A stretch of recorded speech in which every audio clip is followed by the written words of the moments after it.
Oke, pada video kali ini kita memasuki bab 10 yaitu routing. Ini dia materi yang akan kita pelajari. Yang pertama yaitu konsep klasifikasi routing. Yang kedua routing tabel and route flag. Selanjutnya static routing. Yang keempat studi kasus static routing 2 router. Kemudian studi kasus static routing 3 router. Static routing with internet. Dynamic routing, pengenalan OSPF, pengenalan topologi, tes koneksi, and redistribute default route. Langsung saja ke materi pertama, yaitu konsep routing. Routing dapat didefinisikan sebagai proses melewatkan data dari satu jaringan ke jaringan lain melalui router.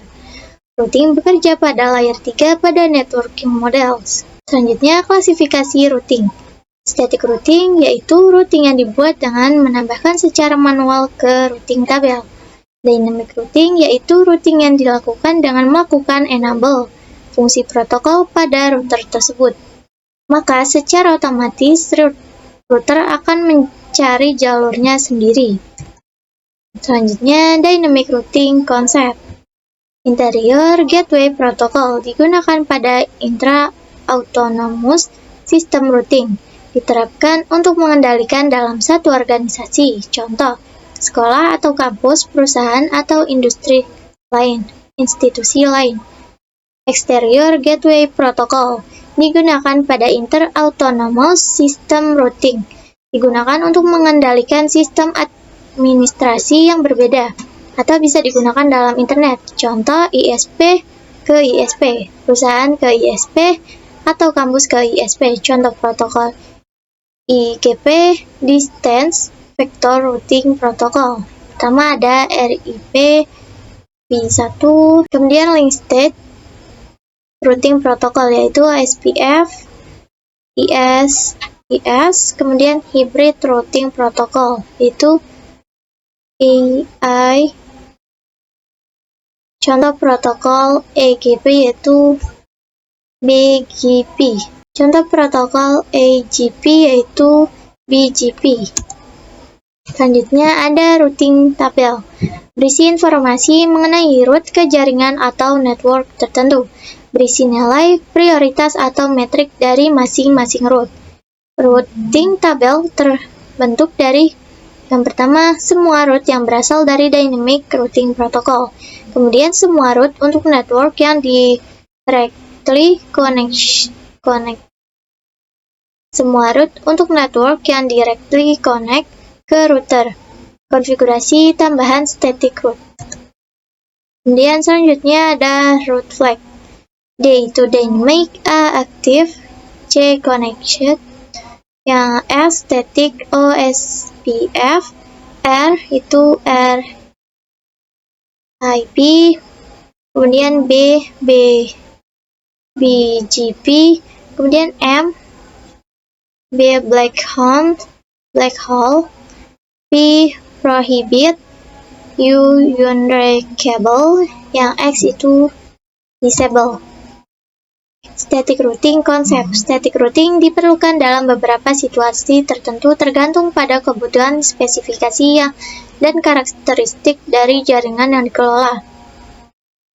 Klasifikasi mempermudah konfigurasi pada jaringan skala kecil, membutuhkan resource yang ringan, manual konfigurasi setiap penambahan jaringan baru. Static routing. Static routing dibuat dengan menambahkan jalur manual ke routing tabel. Pada static route, perlu menambahkan parameter routing secara manual ke dalam routing tabel. Rumusnya mau kemana lewat mana. Kemudian static routing konsep. Lanjut static routing konsep. Static routing diperlukan dalam beberapa situasi tergantung pada kebutuhan.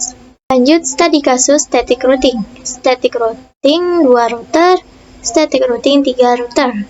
Oke, ini kalian sambungan saja ke router 1. Kemudian kita start router satunya.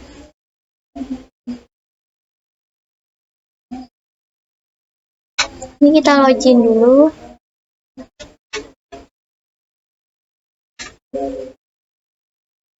Kalau sudah, kalian ketik IP address print. Oke, ini dia IP dynamic-nya, yaitu 10.0.137.129. Kemudian di header 1 kita klik kanan, kemudian edit, tambahkan IP DHCP yaitu 10.0.137.x, kemudian apply.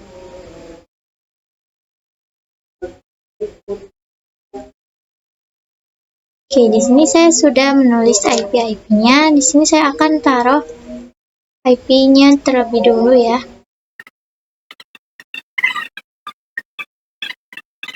Nah, untuk IP 192.168.2.2/24 itu IP-nya VPC 2 dan yang 192.168.1/2/24 itu IP VPC 1.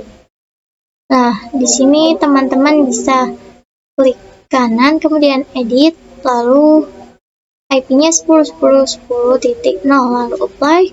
Kemudian yang header 3 kita klik kanan, edit, kasih IP yaitu 192.168.1.0. Untuk yang header 2 itu IP-nya 192.168.2.0, lalu apply. Nah, di sini teman-teman ke router 1. Di sini kita akan setting name-nya menjadi router 1, yaitu dengan cara sistem identity set name sama dengan router 1. Kalau udah, kita enter, kemudian sistem identity print. Oke, ini namanya sudah berubah ya jadi router 1. Sini teman-teman bisa buka command prompt, kemudian ping IP dynamic-nya yaitu 10.0.137.129. Oke, di sini bisa ya.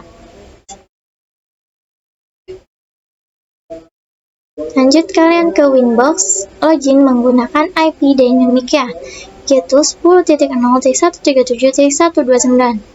Di sini kita berhasil login ke router 1. Kita akan tambahkan router 2 dengan cara roaming, kemudian enable kita centang, apply OK, dan kita ke router 2. Kita akan aktifkan fitur roaming-nya dengan cara tool roaming, set enable sama dengan yes, kemudian tool roaming print. Kalian ke router satunya, kalian klik more, new Winbox, kemudian connect to roaming.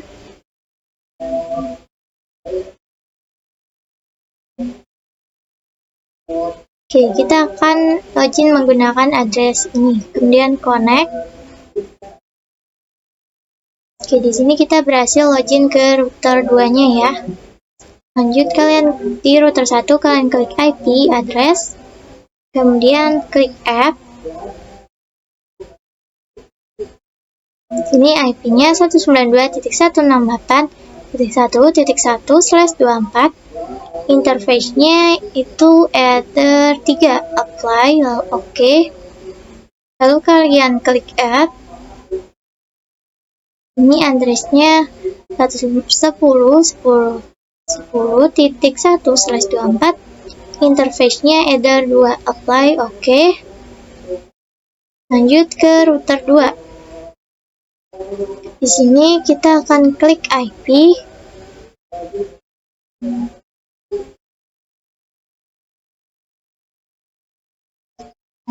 Lalu address, di sini IP-nya yaitu 10.10.10.2/24. Interface-nya header 1, kemudian kalian klik add lagi. Kemudian akan menambahkan IP 192.168.2.1/24. Interface-nya header 2, lalu apply OK. Nah, di router 1 kalian klik IP root list. Nah, di sini IP-nya sudah aktif ya. Lalu kalian klik add.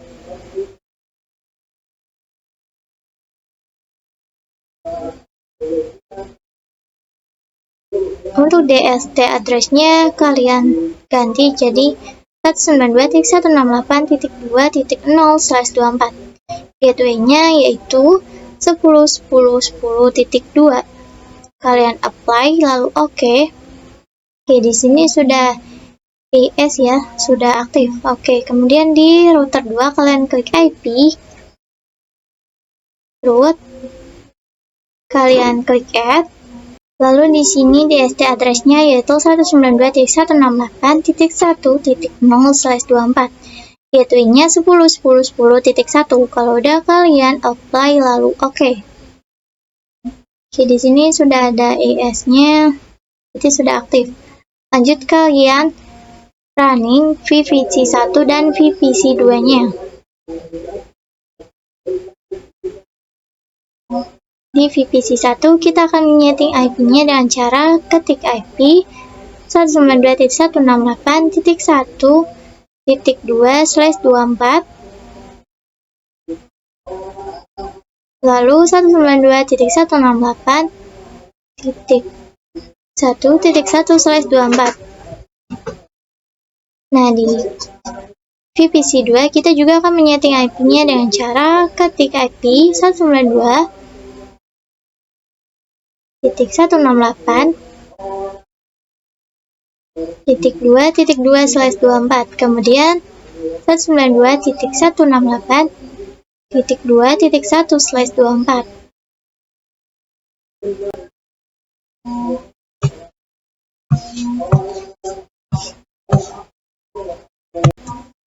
Lanjut konsep dynamic routing.